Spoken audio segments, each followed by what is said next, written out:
There was a saint called Saint Kabir. Kabir is such a beautiful name, in my opinion. Like, I'm in love with that name. Future son name consideration, if I have one. But he wrote a poem. It's beautiful. You should definitely read it. But it's called Pani Mein Meen Pyasi, which means in the water the fish is thirsty. And what he's talking about is the water is God, okay? And the fish is us. And he's talking about how we are yearning essentially for God, okay? And let me explain. This whole garden, the earth, it's all his creation. And he is the essence in all of these things because he created those things. So just like the fish is in water, we are on land in this space, and by space I mean like all of this space here. This is our ocean. Like all of this around us is our ocean. Not just the trees and the ground, but this in between my hand. Like, do you know what I mean? Like the space. The space. That is the water. That is God. Imagine that. This. All of this here. That is God. And people say, but I can't see God. Well, the closer an object is to you, the less visible it becomes. If you don't believe me, start bringing a finger to close to your eye. Keep bringing it. It starts to get blurry, blurry, blurry, blurry. And after a point, you can't go any further because you'll poke yourself. But the closer an object is, the less visible it becomes. So the thing that's in you, how are you going to see it? It's so close to you. It's so close to you that it's invisible to the eye. That's how close it is to you. So it is his very closeness to you that veils him from you. It is his very closeness to you that veils him from you. These are not my words, by the way. If I find the author, I'll put him somewhere, but he's a Sufi author who's written these lines. It's his very closeness to you that veils him from you. So all of this beauty around us is so close to us that we fail to notice God in it. Okay? So believe me, you're at all times witnessing and seeing God and his miracle. Yet you think you're not, and that is why you're thirsty in the ocean. That is why you're yearning for what is already there. Excuse me, I get emotional. I get emotional because I need this reminder myself. And as I speak to you, I'm speaking to myself. And this is why I love preaching. I love talking about God because when I talk about God, I give myself the reassurance that I need sometimes, okay? And so it gets me emotional. Because isn't talking the act of experiencing wisdom that you have through the act of speaking? It really is, because it's coming from you. And what better can come from you than words and praises for God, about God?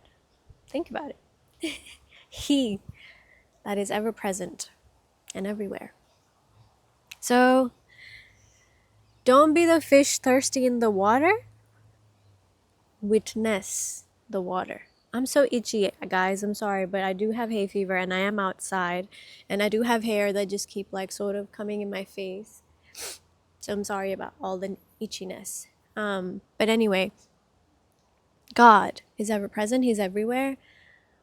He's the air you breathe. And that's why, like that example of God being the ocean and you being the fish is so beautiful. And we know that all pursuits lead to God.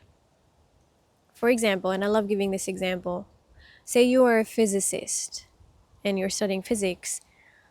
initially, you'll study the laws that have already been proven and like how they work. After a while, you're gonna learn about how those laws were discovered and the formulas behind them. Then you might even apply those formulas. Sooner or later on this pursuit, you will realize there are some questions that have no answers. That is God. God is what we cannot know, but that which knows us. God is that which we cannot know, but that which knows us. God is beyond death, time. God is beyond our comprehension. So we can assume that anything that we do not understand, anything that we do not know the answers to, like why we're here, why we don't know when we come here and when we gotta go, like death, for example, all of that is God. Okay? And by God, I mean it is the knowledge that is in possession of God. And He has deliberately limited you in knowledge, okay? So that you can find your limitation and surrender to He who knows it all. And we all get to that point no matter what we pursue. If you're a physicist, it might happen through your academic pursuit. And you go like, wait a minute, like, why are we here though? you know? Or it can happen when you're a lover and you wish you knew everything about your partner, but one day they do something out of whack and you're like, who is this person? Do I know you even? You do not know people the way God knows people because He's the one that fashioned you in the wombs of your mother. Right? So know that He's the end and the beginning. So He is the ocean, He is everywhere around us, and we must make an active effort to see Him in everything because everything has His essence because it is only but His creation. Okay? So when I read that poem, I was very, very, very inspired to talk about it. And I urge you to go and read that poem. I'll put the link of the poem in the description or the website where I read it. So, it's easier for you. And it's a beautiful website because they have English, Hindi, and the transliteration as well. And an old man singing it, so fun. By the way, I'm looking at like some really beautiful ducks. They're going crazy right now, trying to look for fish in the water. Ha! Fish in the water. Oh God. I am really very much aesthetically in a place that I am on topic of. पानी में mean प्यासी, पानी में mean प्यासी. So,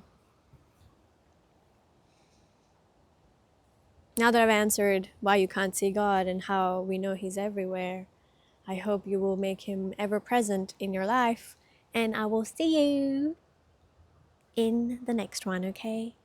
So like, share, subscribe, do the lulu lala, you know what to do, so you can see more of this content and we can have an amazing community here of like-minded people. Take care of yourself. Don't forget to pray. Praying is not your thing, then don't forget to bond with God. And I'll see you in the next one. Bye.